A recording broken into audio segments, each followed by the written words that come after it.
Christmas was always my thing.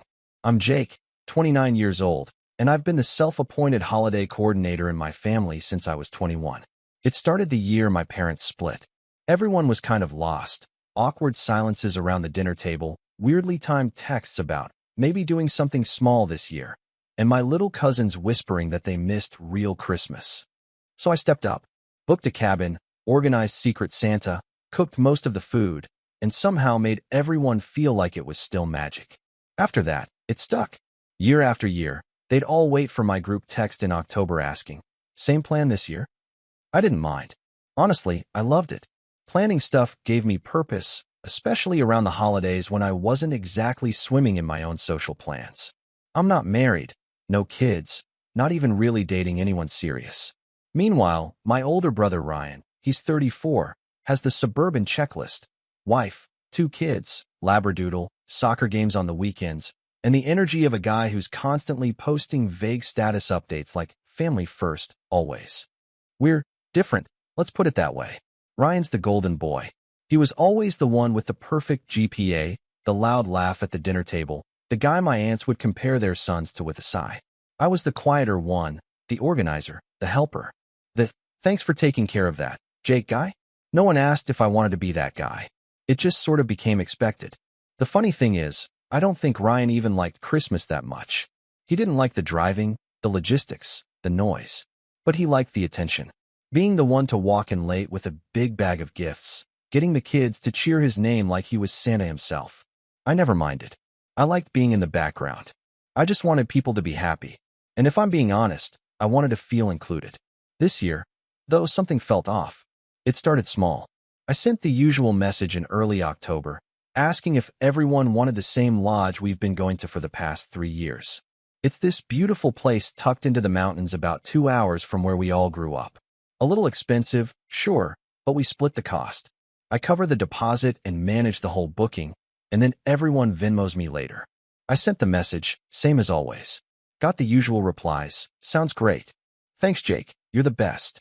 Except from Ryan. No reply. Not for 2 days. Then he finally texted, "Actually, we're thinking of doing something different this year. More local. With all the kids, you know." That was it. No apology for the delay. No, "What do you think?" Just a decision. "We're thinking." As if he speaks for everyone. So I asked for details. Where? When? Who's organizing? And he just said they were figuring it out. I let it go. Figured maybe they were stressed, or maybe I was overreacting. A week later, my mom called me and said she assumed I was still handling Christmas, same as always. She hadn't heard anything different. Neither had my cousins. So I went ahead and booked the lodge again. Sent out the confirmation email with the check-in info. Even put together a shared Google Doc for food and gifts. Everyone seemed on board. Still, Ryan never filled out his section. Fast forward to the first week of December, and he finally calls me. That alone was weird. Ryan never calls. It's always voice memos or short texts. But now he was suddenly friendly, chatty, like we were best friends again. He said he had some bad news. Apparently, there was a scheduling issue. His family accidentally double-booked something else on the same weekend as the lodge trip. His wife's parents were flying in from out of state. He sounded sheepish, almost like he wanted me to be the one to offer a solution. "It's just bad timing, bro," he said. "Total mix-up. But hey, what if we pushed Christmas back a week? Or maybe did something closer to home?" I was quiet for a second. "Everyone's already planned around the original date, Ryan. Flights are booked. Deposits are in. It's not that simple." He sighed like I was being difficult. "Well, we're still figuring it out," he said. "Just wanted to give you a heads up." Then he changed the subject and started talking about how his daughter was in the school play and totally killed it. Like we hadn't just nuked 3 months of planning. Something in me started to crack a little. I spent hours planning these things, not just for fun, but because I thought it mattered, that it brought people together. But more and more, I was starting to feel like I was the only one who actually cared. Especially when, 2 days later, my aunt forwarded me a message from Ryan. A group text I wasn't in. The new plan. A completely different lodge, closer to Ryan's house. A smaller one. Not enough space for everyone, but enough for family. The message was filled with cheery emojis, like this was all normal. Like I wouldn't notice. I didn't say anything. Not yet. I kept organizing the original event, kept sending updates, kept smiling in the family group chat. But inside, I was starting to feel something I hadn't felt in years. Not just hurt. Humiliated. Like I was the guy still planning a party everyone secretly bailed on. Then came the real kicker. December 21st. I texted Ryan just to confirm their ETA. I figured maybe he changed his mind. Maybe they were coming after all. He replied with a single line. Didn't Mom tell you? We moved Christmas this year. You're going to the wrong place, bro. No emoji. No smiley face. Just that. I stared at my screen for a while. Called my mom, who said she hadn't heard anything like that. Called my cousin Rachel, same story. Everyone thought we were all still going to the same lodge. Except apparently, we weren't. Ryan had peeled off and taken half the family with him. And he hadn't even told me. I should have just canceled the whole thing right then. But instead, I packed my car, bought extra snacks, printed out the check-in confirmation, and started the 5-hour drive through snow and ice toward the mountains. Because if there was still a chance people were coming, I didn't want to be the one who bailed. I got there just past midnight. Pulled into the lot. The snow was coming down in thick sheets, tires crunching under the powder. The lights were on inside, but the parking lot was empty. That should have been the sign. But I still held on to a sliver of hope. Maybe people were arriving in the morning. Maybe I was early. I dragged my suitcase across the walkway, boots squeaking on the wood steps, and unlocked the front door. The lodge was warm, silent. I walked through the living room, past the long dining table I had reserved for 20 people. The tree was up, decorated like always. Stockings hung over the stone fireplace. It was beautiful and empty. My phone buzzed. A text from Rachel. Hey, are you already there? Ryan told us the lodge changed this year, but we weren't sure if it was a prank or not. We're with him. Where are you? I stood in the middle of the room, holding my suitcase, staring at the fireplace. My chest felt hollow. I didn't even respond. I just hit call and dialed Ryan. He picked up on the third ring, laughing. In the background, I could hear music, voices, people. Dude, he said mid-laugh. You actually went? Man, I told you, we moved it this year. Why? I asked quietly. He snorted. There's a girl who likes me, he said. And she's really into you. I didn't want you showing up and making it weird. So yeah, I lied. Sorry, man. I said nothing. Not at first. Just listened to the sound of my own breathing while the laughter continued on his end like I wasn't even there. Then something in me finally clicked. A flicker of something cold and sharp in the middle of all that hurt. I opened my email, found the confirmation, scrolled to the bottom where the cancellation policy sat like a dare. Full refund if canceled 24 hours in advance. The lodge, the catering, the staff, all booked under my name. And their real Christmas party? It was starting in 30 minutes. I stood there in the silence. The call still open, but my brother had already hung up. No goodbye, no apology. Just a click, like I was a telemarketer he got bored of. The fire crackled in the background of the lodge, probably set earlier by staff for that cozy, welcome home feeling. The feeling I'd paid for. The feeling they were giving to them. My breath fogged in the cold air near the door as I tried to make sense of what just happened. It wasn't just the lie. It was the ease of it. The casual way Ryan weaponized something I had poured hours of my life into. Like it was a joke. Like I was a joke. I walked to the dining table, set my phone down, and just stared at the place settings. 20 of them. I had written each person's name on a little pine-scented place card. I even remembered to spell Madison with 2 Ds this year. The centerpieces were handmade, small evergreen bundles with cinnamon sticks and dried oranges, tied with red twine. I remembered watching YouTube tutorials for those a week ago while sipping cocoa like some kind of Hallmark character. I sat down slowly at the head of the table, the silence so heavy it felt like a second coat. And for the first time in years, I didn't feel useful. I didn't feel appreciated. I felt played. The worst part? I kept trying to give Ryan the benefit of the doubt. Maybe he didn't mean to hurt me. Maybe this girl he mentioned was someone he really liked. Maybe he thought it would be funny. But no. That phone call, that laugh, it was intentional. He knew it would crush me, and he did it anyway. Around 1:30 a.m., I got another text. This time from my mom. Just got to the new lodge. It's cute, but smaller than I expected. Where are you? Ryan said you were stopping by later. Stopping by. As if I was some casual guest. As if I hadn't organized every Christmas since I was 21. I wanted to scream. Instead, I typed a response that just said, never mind. I'll talk to you later. I didn't have the energy for anything else. The next morning, I woke up in the empty lodge to the smell of cinnamon and pine and nothing else. The staff had arrived, 2 people, a young couple, asking about setup. I told them plans had changed and not to worry. I'd handle it. They looked surprised but nodded politely. After they left, I canceled the rest of the catering. No fee, full refund. Same with the cleaning service. Same with the second night of the lodge. It was all mine, after all, every piece of it. Then I started checking social media. Not because I wanted to torture myself, but because I wanted proof, something concrete to slap over this gut feeling that I was being lied to, excluded, pushed out. My cousin Maddie posted an Instagram story. A group selfie by a fireplace. Not this fireplace. A different one. More rustic. Smaller. My Aunt Susan was in the background, wearing the elf sweater I got her last year. The caption said, "Christmas with the whole fam." Whole fam. Not a mention of me. Not even a wish Jake could make it. Or missing someone special. Just the whole fam. It hit harder than I expected. Around noon, I got a call from my cousin Rachel. I picked up, even though my stomach flipped just seeing her name. She was one of the few people I actually considered a friend in that mess of a family. "Jake," she said, a little breathless. "Where are you? Ryan said you were coming later, but no one's seen you." "I'm at the lodge," I said flatly. "The actual lodge. The one I booked. The one I've booked for the last 3 years." Silence. "Oh my God," she said. "Wait, what?" "I never changed the plans. No one told me there were new plans. Not until Ryan texted me the night before. You guys just left." She was quiet for a moment. Then she said, "Jake, I swear I thought you changed it." "That's what Ryan said. He said you wanted something smaller and that we should talk to you about the new location." I almost laughed. "Did you?" "No. I just figured you were too busy or something." "Right." Another pause. "I'm so sorry," she said, her voice smaller now. "I thought. He made it sound like you were in charge still, just not coming to this one." Of course he did. Ryan didn't remove me. He replaced me. Quietly. He made sure the credit still went to me, so he could enjoy the structure and organization without dealing with me. Like I was a template he could copy and paste.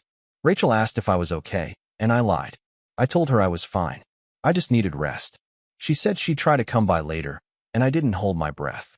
By the evening, more posts started showing up. Facebook, Instagram, even a short video of Ryan's kids doing a little skit by the fire. The same skit I'd written into the plan on the Google Doc no one had filled out. The decorations were eerily familiar, down to the napkin holders I'd found on sale last month and sent to the group chat as a "look how cute these are" moment. They had used everything I designed. Except me. That night, I sat on the porch of the empty lodge, wrapped in a blanket, watching the snow come down in soft sheets. My breath fogged as I scrolled through my email again, staring at the confirmation, the refund policy, the receipt. Everything in my name. Everything they were now enjoying because I had planned it first. I don't remember falling asleep. I just remember waking up cold, disoriented, my phone buzzing in my lap. It was a group text. "Ryan. Hey everyone, quick heads up. We're doing Christmas dinner in the main room at 6. Rachel, can you help Mom with the turkey? And Jake, if you're still planning to stop by, just try not to make it weird. Not the time for drama, LOL." That LOL was what broke me. That passive little smirk at the end of a betrayal. Like he knew I wouldn't do anything. Like he counted on me being too polite, too conflict avoidant, too desperate for harmony to ever actually push back. Something dark and quiet settled in me. It wasn't rage. It wasn't sadness. It was this numb, calm clarity. The kind of clarity that comes when you realize someone isn't just inconsiderate, they're calculating. They know how far they can go before you break, and they stay just inside that line. And I wasn't going to live on that line anymore. I opened my laptop, logged into the lodge account, looked over the contracts. Technically, the lodge they were in wasn't even under Ryan's name. He had called the owner a week after I booked the original lodge and reserved another property owned by the same company, a smaller lodge nearby, usually used for ski instructors or overflow guests. It wasn't meant for large parties. The owner had assumed Ryan was calling on my behalf. Ryan had used my name to secure it. That explained the email I found the day before. A copy of the contract, CC'd to me, with a note. "Thanks for booking both spaces, Jake. Glad your family can all be together this year." I hadn't even seen it until now. I sat there staring at that email. And I knew, with sudden certainty, that this wasn't a mistake. This wasn't a misunderstanding. Ryan had gone behind my back, used my name, split the family, and then left me alone on Christmas because he didn't want to deal with me getting attention from a girl who liked me. I was done. I reached out to the lodge owner, asked if she could hop on a quick call. She was a sweet woman named Marlene who remembered me from the past few years. She answered within 10 minutes. I asked her to verify the names on both contracts. She confirmed it. My name on both. My card on both. My signature. She sounded confused, even a little worried. Jake, are you not staying at both lodges? No, I said. Just the one. And I won't be needing the second one. A pause. Then she said, gently, you know the Christmas party is happening there right now? Yeah, I said. But I never agreed to that. Marlene went quiet. Then she said, let me call you back in a few. I said thank you and hung up. 15 minutes later, I got an email. Subject, contract cancellation confirmation. I canceled the second lodge. Just like that. And the contract clearly stated, if the primary signer is not physically present, all guests must vacate within the hour following cancellation. No exceptions. It was all in my name. Every last bit of it. My phone buzzed again. Rachel. One word. Jake. Another buzz. This time a call. I picked up. Her voice was hushed and panicked. Did you just... Jake, everyone's freaking out. The staff said we have to leave. Ryan's arguing with them, but they said it's your name on everything. I didn't say anything. Then, quietly, she added, he's losing it. He said you're overreacting. That you're ruining Christmas. Is that true? I looked around the quiet, peaceful lodge. My lodge. The one I had booked for the family that forgot I existed. And for the first time in years, I smiled. Maybe, I said. Or maybe I'm finally starting to take my name back. After I hung up on Rachel, I just sat there. It was quiet again. Not peaceful quiet, heavy quiet. Like the air had thickened around me.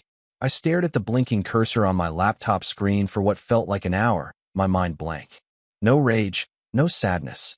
Just emptiness. Like I'd given so much to this family, to this holiday, to them, that there was nothing left inside me to even react. I was supposed to be there with them, laughing, drinking hot cider, watching the kids open their matching pajamas. I should have been part of the photos, the traditions, the stories they'd tell next year. Instead, I was a ghost haunting a cabin I paid for. That night, I didn't sleep. I just lay on the couch in the lodge, staring at the ceiling beams while the wind howled outside. Every time I closed my eyes, I saw Ryan smirk when he said, "Didn't want you making it weird." Every time I turned my head, I saw the empty chair beside me that should have been filled with family. By morning, the numbness gave way to something else. Not anger. Not yet. More like exhaustion with a pulse.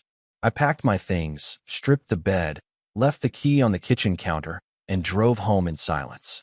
5 hours through snow-covered roads with no music, no podcasts. Just the occasional buzz of a phone I refused to check. I needed to get away. From them. From Christmas. From the part of me that still hoped they'd call and apologize. They didn't. Not that day. Not the next. When I finally checked my messages, I had 3 unread texts from my mom. The first said, "Heard what happened.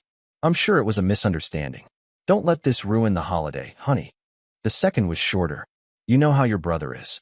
He means well, just isn't great with stuff." The third, "Next year. Let's all just talk more clearly, okay? Next year." Like we were already skipping past what happened. Like my pain was a scheduling conflict they'd circle back to in Q4. Ryan never texted. Not once. I didn't go to New Year's. I didn't answer calls. And when I started getting Venmo requests in early January for Christmas dinner and lodging share, I ignored them. Let them wonder. Let them stew. I spent that entire first week of January holed up in my apartment. Curtains drawn, lights dim, still not ready to face the world. I called in sick to work and told my boss I had the flu, but really I was just drifting. I felt like a deflated version of myself. I didn't want to see people. I didn't want to cook. I didn't want to plan. And that was the scariest part. Because planning was always my thing. Even when life sucked, planning gave me control. It made me feel needed. Useful. But after what Ryan did, after the way the whole family followed his lead like I was disposable, I didn't even know who I was anymore. One morning, around 6 a.m., I was lying on the couch again when my phone buzzed. A message from my friend Erica. "Hey, I know it's random, but do you still do event planning stuff? My company's team retreat is a mess. We need help. Pays well. Interested." I almost ignored it. But then I thought, why not? It was something, a distraction, a reason to shower. So I said yes. The gig was simple, a weekend retreat for a tech startup's leadership team. They needed someone to coordinate housing, meals, and team-building activities. It was only 10 people. Nothing fancy. I took the job and spent the next 2 weeks building out a plan that would have made a cruise director weep. And here's the thing. I enjoyed it. For the first time in weeks, I felt like myself again. No passive-aggressive family comments. No one expecting things without gratitude. No one pretending I didn't exist while using all my ideas. These people paid me to do what I loved, and they said thank you. Repeatedly. They even invited me to dinner with them the last night. One of the execs pulled me aside afterward and said, "You ever think of doing this full-time?" I laughed. "You mean, like, starting an event planning company?" He nodded. "You're really good. Better than anyone we've worked with before. If you ever go pro, let me know.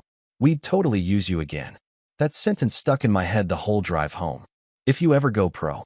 Something about that flipped a switch in my brain. I'd been organizing events for nearly a decade, for free, for people who didn't value it. What if I stopped giving it away to people who expected it and started charging people who actually appreciated it? That night, I opened a blank document on my laptop and started brainstorming. Business names, package ideas, a basic rate sheet.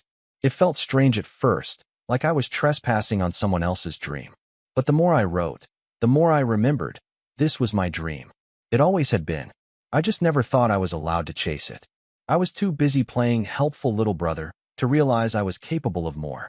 Within 2 weeks, I built a website using a free template and a cheap domain name. I called it North Star Planning. Simple, clean, just enough to feel real. I posted about it once on LinkedIn. Just a quiet little update. After years of helping friends and family with events, I'm officially launching North Star Planning. If you or your company need help with retreats, parties, or team-building events, I'm your guy. Let's make something special. I didn't expect anything. But then, something wild happened. People responded. Dozens of comments. Messages. Likes. Friends tagging friends. Old coworkers reaching out. Actual leads. By the end of that month, I had booked 3 more gigs. All word of mouth. All paid. And not once did anyone try to lowball me. No guilt trips. No, but you're so good at this, can't you just? They just hired me. Trusted me. Paid me. It was the strangest, most empowering feeling in the world. Around that same time, I got a text from my Aunt Susan. "Jake, I heard you canceled the Christmas lodge and kicked everyone out. What happened? Ryan said you were upset, but wouldn't talk about it." No mention of the fact that I wasn't invited. No apology. Just concern for the people I'd inconvenienced. I stared at the message for a while, then deleted it. I didn't need to explain myself. Not anymore. I spent February building. I learned how to invoice properly. Made a basic logo. Hired a freelance designer to spruce up my website. I wasn't pulling in huge money, but it was mine. My hours. My work. My joy. And the weirdest part? I didn't miss them. Not the family group chat. Not the endless planning threads. Not the invisible weight of trying to be the glue for people who never held me with the same care. I started waking up earlier. Going for walks. Cooking meals for one without feeling lonely. I even started journaling, something I never thought I'd do. Just short notes to myself. Reminders that I wasn't broken. That being left behind didn't mean I was worthless. One entry said, "They didn't throw you out. You outgrew them." Big difference. By March, I had 5 clients lined up for the summer. One was a small wedding in Colorado. Another was a corporate picnic for a startup in Seattle. The biggest one, a multi-day offsite for a nonprofit in the Catskills, 50 guests, fully catered, with workshops and panels. And when I saw the budget, $42,000. They asked if I could handle it. I said yes, and I meant it. For the first time in my life, I wasn't just the guy who made holidays easier for everyone else. I wasn't background noise. I wasn't the fallback. I was the planner, the one with the vision, the one with the contracts in my name. And yet, in the back of my mind, something still simmered. Not anger exactly, more like a sense of unfinished business. Because while I was out here rebuilding my life from the ashes of Ryan's betrayal, they were still pretending nothing happened. Still posting photos. Still smiling in group shots I was cropped out of. They didn't deserve a confrontation, but they did deserve clarity. They needed to know I saw them. All of them.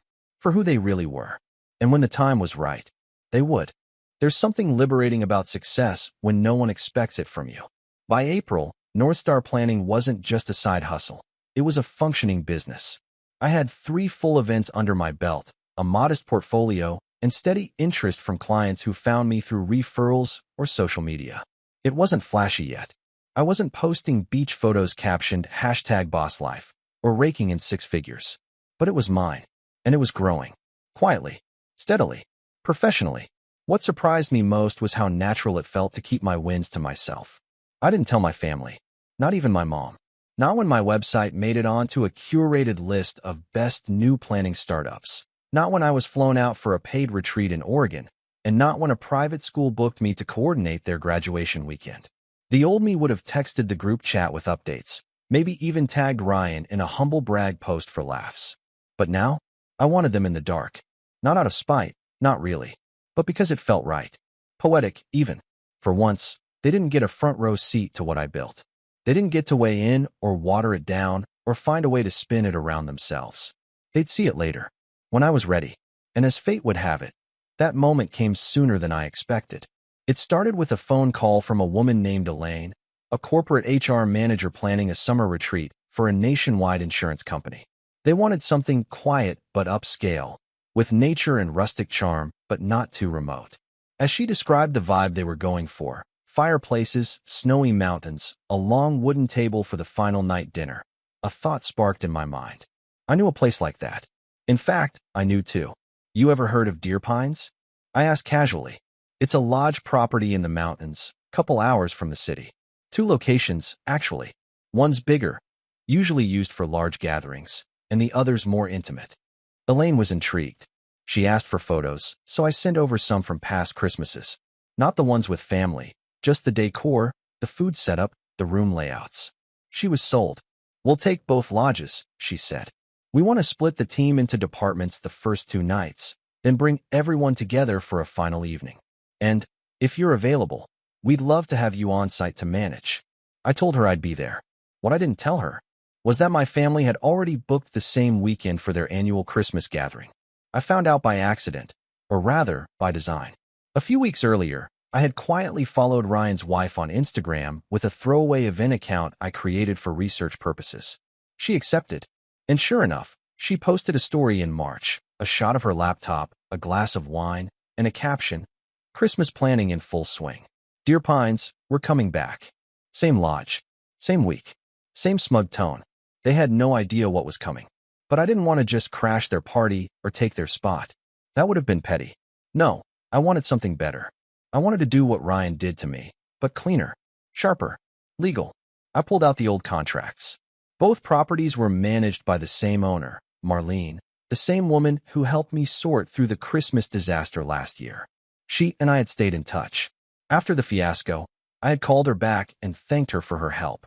We ended up chatting about small business struggles, seasonal burnout, and the weird politics of family drama. She was kind, professional, and most importantly, she remembered everything. When I called her again in May, I explained the new event. Corporate retreat, 50 guests, full buyout, top-tier package. She was thrilled. You want the same weekend as last year? That's right, I said. December 20th to 23rd.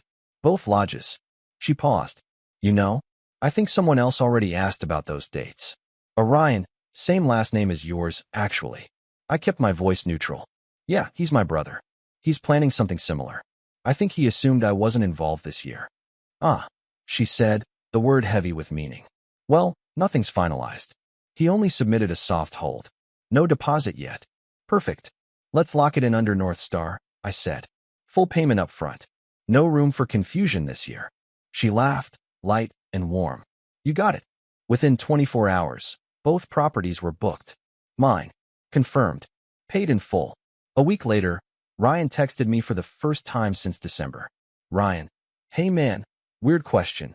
Did you book Deer Pines this year? Me. Yeah. Ryan. You mean the big lodge? Like both spots. Me. Yep. Ryan. Why? Me. Got hired for a retreat. Corporate client. Ryan. So we can't use it? Me. You'd have to ask the company. Ryan. Dude. Seriously. I didn't reply. He didn't follow up. I pictured him pacing in his kitchen, muttering to his wife about Jake pulling a power move. Probably painting me as jealous, bitter, petty. But I didn't care. Let them talk. Let them scramble. I wasn't taking Christmas away from them. I was doing business. Booking space. Closing deals. What they did last year was betrayal. What I was doing now. It was just good timing. I thought it would end there. But then Rachel reached out. She had been distant since the fallout, but I never blocked her. I respected her silence, even if it stung. When her message popped up in mid-June, I almost didn't open it. Rachel, hey, I heard about the Deer Pines booking. Can I call? We spoke that night. Her voice was cautious, but not angry. You really booked it? She asked. Both. Yeah. Got a corporate client flying people in. It's a big deal. She sighed. You know Ryan's flipping out, right? I shrugged, even though she couldn't see me. He booked behind my back last year. Lied about it. Kicked me out of my own event. He'll survive. I'm not saying you're wrong, she said quickly. I'm just saying they're planning to go somewhere. And I know him. He'll try to make it look like you're the villain. I stayed quiet. Then she said, what if we gave them a reason to believe it? That made me pause. What do you mean? I mean, what if we let Ryan assume you're out for revenge, while doing something completely different? I sat up, intrigued. She continued, you booked the lodges for your event, right? But what if, right before Christmas, you send a public update? Something subtle. A press release. A client testimonial. A post. Let the family see that the place they thought was for them is actually a milestone in your business. A success story. Let them realize they were never the center of your world and never will be again. The idea sank in slowly. Elegant. Powerful. Public, but not confrontational. It wasn't about humiliating Ryan. It was about removing myself from his narrative completely. No more begging for space at the table. Build your own. We ended the call with a loose plan. I'd proceed with the event like normal. She'd quietly feed updates to family members who still assumed I was taking it personal. And in December, I'd post something public. Clean. Professional. Final. The summer passed in a blur of bookings and back-to-back weekends. I hired a part-time assistant. Got an accountant. Even ordered business cards. North Star planning was no longer an idea. It was real. And I never once told my family. Until Thanksgiving. That's when I got the message. Mom. Hey, sweetheart, just a heads up. We're doing a small dinner this year. Ryan's family is going to Aspen, so it'll just be a few of us. No pressure to come if you're busy with your planning thing. Your planning thing. I didn't reply. Instead, I drafted a post. One that would go live December 20th. The same night Ryan and his Aspen crew would be settling into some last-minute Airbnb, wondering what went wrong. The post was simple. Just a photo of the lodge, lit up in the snow. Tables set. Clients laughing. A caption that read, when they said go big or go home, we chose both. 2 lodges. 1 vision. 50 guests. Endless memories. Thank you to, client name, for trusting North Star Planning with your end-of-year retreat. Can't wait to see what we build next. I scheduled it. Closed my laptop. And for the first time in a full year, I exhaled. December 20th arrived quietly. No dramatic countdown. No nervous pacing. Just a calm, steady morning where everything went exactly according to plan. I woke up before sunrise in the main Deer Pines Lodge, the same one I'd booked for my family for years. Snow covered the trees like a postcard, the kind people frame and hang up to pretend their lives are peaceful. Staff moved efficiently through the halls. Coffee brewed. Name tags were laid out. Lanyards straightened. 50 guests would arrive by noon, and every detail was already locked in. This time, though, I wasn't waiting for family. I was running a business. By early afternoon, the place was alive. Laughter echoed through the halls. Teams split off into breakout sessions. Fires crackled in both lodges. The second property, yes, the one my family had been forced to vacate the year before, was now hosting workshops and networking dinners. Every room was full. Every schedule block used. Every contract fulfilled. No chaos. No guilt. No last-minute texts asking me to fix something real quick. Just respect. At 6:14 p.m., right as the final dinner was being plated and guests were taking their seats, my phone buzzed. Ryan. I didn't answer. A minute later, another call. Then a text. Did you seriously take Deer Pines from us?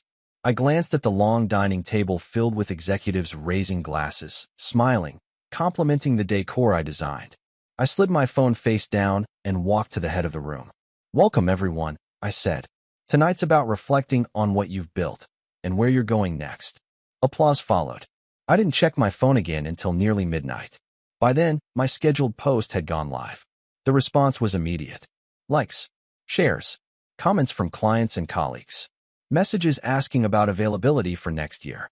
Even the lodge's official page reshared it, tagging North Star Planning and calling the event one of the smoothest retreats we've ever hosted. And then, the family group chat exploded. Aunt Susan posted a screenshot of my post with one word. Wow. Mom followed with, Jake, is this why Deer Pines wasn't available? Rachel reacted with a single heart emoji. Ryan didn't say anything at first. Then, finally, so you really did all this just to prove a point? That message sat there for a while before I responded. No, I typed. I did it because I'm good at what I do. And because I stopped working for free. The typing bubble appeared, disappeared, appeared again. Everyone thinks you sabotaged Christmas. I replied calmly. I didn't sabotage anything. I booked a venue for a paying client. You assumed you could use my name again. That's on you. That's when my mom called. I almost didn't answer. But I did. Her voice was tight, confused. Jake, honey, why didn't you tell us about all this? I leaned back in my chair, listening to the low hum of conversation from the lodge behind me. Because last time I told you things, I was told not to make it weird, I said. Because I spent years organizing your holidays while being treated like background help. And when I was finally pushed out, no one checked if I was okay. You all just moved on.